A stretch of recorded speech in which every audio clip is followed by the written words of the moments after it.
Hello people, this is Indian blogger Rahul Lohani and welcome to my channel. और जैसा कि I am sure पूरे India को पता चल गया होगा कि आज मुंबई में इलेक्ट्रिसिटी नहीं है। यस, क्योंकि आजकल क्या है ना, बाजू वाले गली में जो लोग रहते हैं उनको कुछ पता चले ना चले, लेकिन न्यूज़ के बहाने पूरे हिंदुस्तान तक खबर पहुंच जाती है कि आज की ब्रेकिंग न्यूज़, पिछले 7 घंटों से हर घर में लोग परेशान हैं क्योंकि लाइट नहीं है। अरे यार, इट्स ओके। मैं तो ये कहता हूँ कि एक्चुअली हम लोगों को ना लग्जरी की ऐसी आदत पड़ गई है कि लाइट थोड़ी देर भी जाती है ना तो बर्दाश्त नहीं होता। अभी सुबह 10 बजे गई थी, 2:30 बजे वापस आ गई थी, 15 मिनट के बाद फिर चली गई, और अभी बजे हैं शाम के 3:30, 5-6 बजे तक आ जाएगी। तो मैंने क्या सोचा कि जब तक ये लाइट वापस आए, मैं जो बाहर के काम है वो ख़त्म कर लेता हूँ, जैसे कि वेजिटेबल शॉपिंग हो गया, फ्रूट शॉपिंग हो गया, ग्रोसरी शॉपिंग हो गया। तो let's go and do what is needed on a daily basis, grocery shopping. Let's go.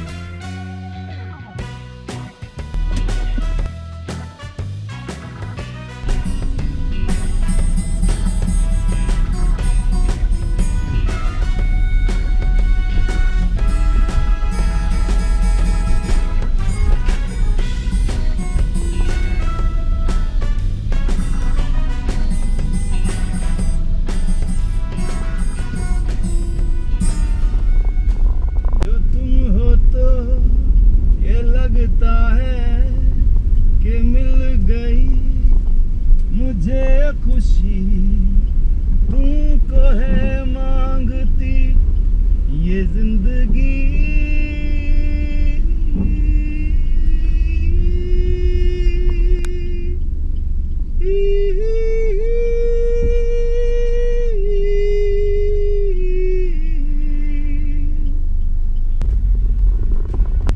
तो जब ऐसी चीज़ें होती है ना कि सडनली लाइट चली जाती है या पता चलता है कि आज पानी नहीं आएगा, तो लोग ऐसे छटपटा जाते हैं जैसे उनकी लाइफ से बहुत इम्पोर्टेंट चीज़ छीन ली हो।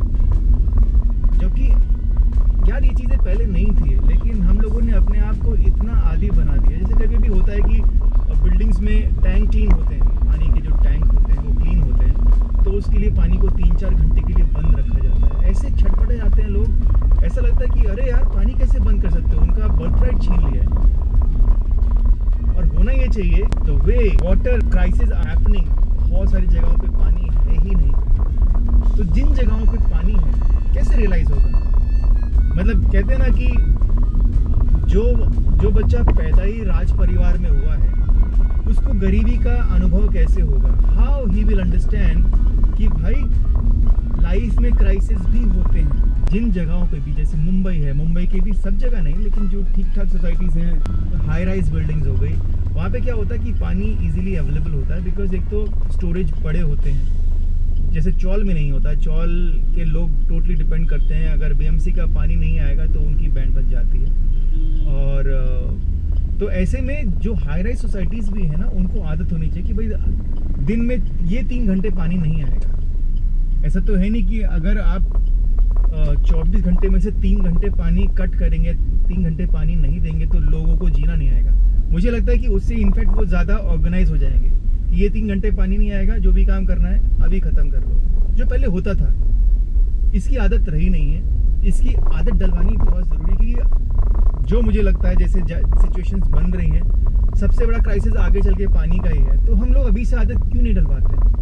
Same with internet. बच्चे हो, बड़े हो, बूढ़े हो, आज की डेट में मुझे लगता है सब we all are addicted to mobile phones, internet. हम या तो यूट्यूब पे कुछ करते रहेंगे, या फिर हम लोग इंस्टाग्राम पे कुछ करते रहेंगे, फेसबुक पे, मतलब इतने सारे मीडियम्स हैं कि हमारे पास कुछ ना कुछ इंटरनेट पे देखने के लिए है।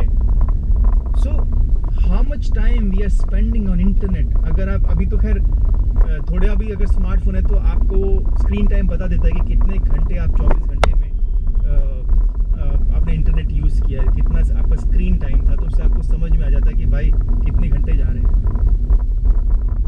अगर उसमें से 1 घंटा भी हम सिर्फ मेडिटेशन को दे दें, खुद को दे दें कि कुछ नहीं करूँगा, मैं सिर्फ बैठूँगा, वो भी छोड़ो, चलो मैं ये बोलता हूँ कि मैं वॉक करता हूँ, I just keep quiet, I think nothing, ऐसा टाइम भी देना बहुत ज़रूरी है, क्योंकि हम लोगों में जितना भी जिस लेवल का फ्रस्ट्रेशन लेवल बढ़ रहा है ना, उसका बहुत बड़ा कारण ये इंटरनेट है।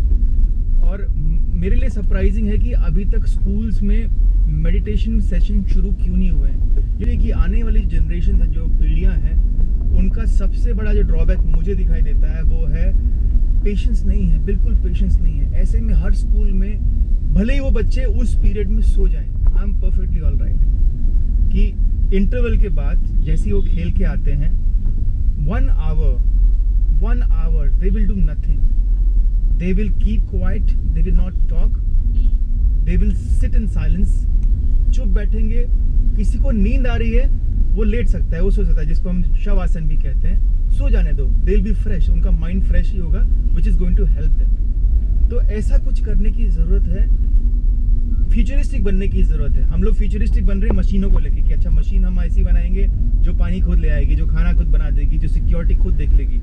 हम लोग डिपेंडेंसी बढ़ा रहे हैं, हम इंडिपेंडेंट रहे नहीं हैं, हमसे खुद कुछ होता ही नहीं है। घर में मेड नहीं आए तो हम पागल हो जाते हैं। सो मुझे ऐसा लगता है कि ये बहुत बड़ी चीज़ है जो अब चेंज करने की ज़रूरत है। The way things are going, आने वाली जनरेशन तो हैंडीकैप होगी, सब कुछ होगा, लेकिन अगर कुछ भी बंद हुआ तो पागल हो जाएंगे कि नहीं, कब कैसे होगा, अब लाइफ रुक जाएगी।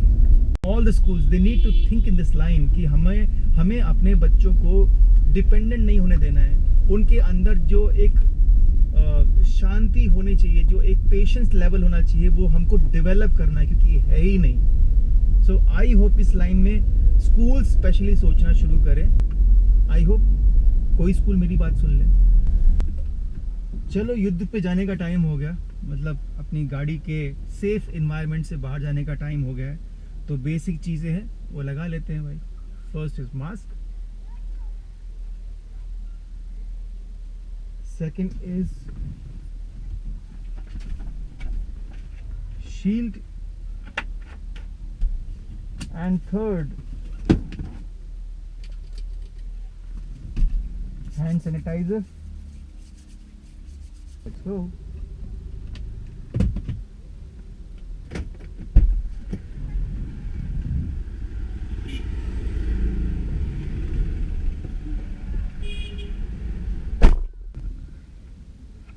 Okay.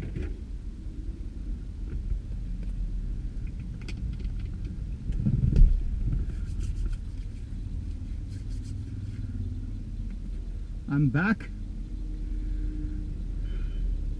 Vegetable shopping, fruit shopping mall में भी होती है, लेकिन जैसे कि कोरोना में यू ऑल नो कि जितना हो सके एसी वाले एनवायरनमेंट से बाहर रहें। और and obviously when you are outside standing on a shop, तो बहुत सारे लोग आते हैं। अब वो कहाँ से आ रहे हैं, वो किस से मिल के आ रहे हैं, क्या उनके घर में कोई कोरोना पेशेंट है, समझ में नहीं आता है, बिकॉज बहुत सारे लोग इसको सीरियसली नहीं ले रहे हैं। तो उससे अच्छा है कि आप प्रिकॉशन ले लें। तो जो मैं लेता हूँ कि गाड़ी में आने के बाद मास्क उतारने से पहले मैं हैंड सैनिटाइज़र यूज़ करता हूँ, जो सबको करना चाहिए। उसके बाद आगे बढ़ता हूँ। एनीवेज, तो चलिए मेरी शॉपिंग तो हो गई पूरी, लेट्स गो बैक। और सरप्राइजिंगली बहुत सारे इलाकों में लाइट आ रही है, जैसे यहाँ पे लाइट 3 घंटे पहले आ चुकी है और हमारे आसपास अभी तक लाइट नहीं आई है। Okay, specially for places like Delhi और यूपी, जहाँ पे अब ठंड का माहौल शुरू हो गया होगा, जो अक्टूबर के सीज़न में हो जाता है। क्योंकि मौसम बदलता है तो बहुत सारी तकलीफ़ें आती हैं। सबसे पहले थ्रोट इन्फेक्शन आता है। इनफैक्ट मुझे लगता है कोरोना के केस में भी बहुत सारे लोग गार्गल तो कर रहे हैं, लेकिन सही गागल क्या है नहीं समझ में आ रहा। तो एक गागल जो मैं करता हूँ वो ट्राई करके देखिए। शायद कोरोना की कंडीशन में तो आपको समझ में नहीं आएगा, लेकिन जो जनरली कोल्ड एंड कफ होता है उसमें ये बहुत इफ़ेक्टिव है। ये भी मुझे एक मेरे दोस्त ने, सोहन ठाकुर ने बताया था वो काफ़ी दिन पहले। इसमें करना क्या है, जनरली जो हम लोग घर की रेमेडी इस्तेमाल करते हैं गागल के लिए, वो होता है नमक, और उसमें गर्म पानी में नमक डाल के हम लोग गागल करते हैं, जो कि बहुत इफ़ेक्टिव अपने आप में ही है। एक चीज़ उसमें और कीजिए कि जब पानी उबल जाए और आप उसको छानने वाले हों, आई मीन ग्लास में डालने वाले हो तो उसमें 1 चुटकी चाय पत्ती डाल दो, उसका हल्का सा कलर आने दो और उसके बाद उस पानी को छान लो। अगर घर में सेंधा नमक हो या फिटकरी हो तो अच्छा, लेकिन बहुत लोग फिटकरी को बर्दाश्त नहीं कर पाते क्योंकि वो गला बिल्कुल पकड़ लेती है। सेंधा नमक है तो अच्छा सेंधा नमक मिलाएं और उसमें 1 चुटकी हल्दी मिला दें और उससे गागल करें। अगर आपका गला बिल्कुल बंद है ना कि आप बोल ही नहीं पा रहे हैं, इतना आपका कफ जमा हुआ है, ये एक बार ट्राई करके देखो और मुझे कमेंट करके बताना कि क्या फ़र्क पड़ा, क्योंकि ये बहुत ही बढ़िया रेमेडी है। एक बार मैं आपको बताता हूँ कि ये मुझे कैसे पता चला। मेरा एक बार ऑडिशन था और मुझे मेरे फ्रेंड जिसकी मैं बात कर रहा हूँ सोहन ठाकुर, उसने मुझे फ़ोन किया कि राहुल कल एक ऑडिशन है and you better reach by 11 AM। मैंने कहा मेरी तो आवाज़ नहीं निकल रही, I was not able to talk to him. तो मैंने कहा मैं बोल नहीं पा रहा हूँ, मैं क्या ऑडिशन दूंगा। तो उसने बोला अच्छा एक काम कर, ये कर, गर्म पानी कर, हल्का गुनगुना पानी कर और गैस बंद करके उसमें 2 चुटकी चाय पत्ती की डाल दे। जैसे ही हल्का सा पत्ती कलर छोड़ने लग जाए उस पानी को छान ले, उसमें सेंधा नमक मिला, उसके गागल कर रात को सोने से पहले, सुबह उठने के बाद और फिर 2-3 घंटे के बाद दोबारा, एंड सी द डिफरेंस। और एक्चुअली मेरा गला एकदम खुल गया। तो ये ट्राई करें। और अगर कोरोना का टाइम चल रहा है तो इसमें अगर आप गागल कर रहे हैं तो ये ज़रूर करें, साथ में हल्दी मिला दें थोड़ी सी, तो बहुत इफेक्टिव है। ट्राई करके देखो एंड लेट मी नो। चलो, घर में लाइट नहीं थी, इस बहाने एक ज़रूरी काम जो हर घर में होता है, grocery shopping, vegetable shopping and fruit shopping, वो हो गया। आई होप जब मैं घर पहुंचूं तो लाइट आ चुकी हो। सो आज के लिए बस इतना ही। This is Indian blogger Rahul Lohani. I am signing off right now. I will see you very soon. Till then take care, God bless and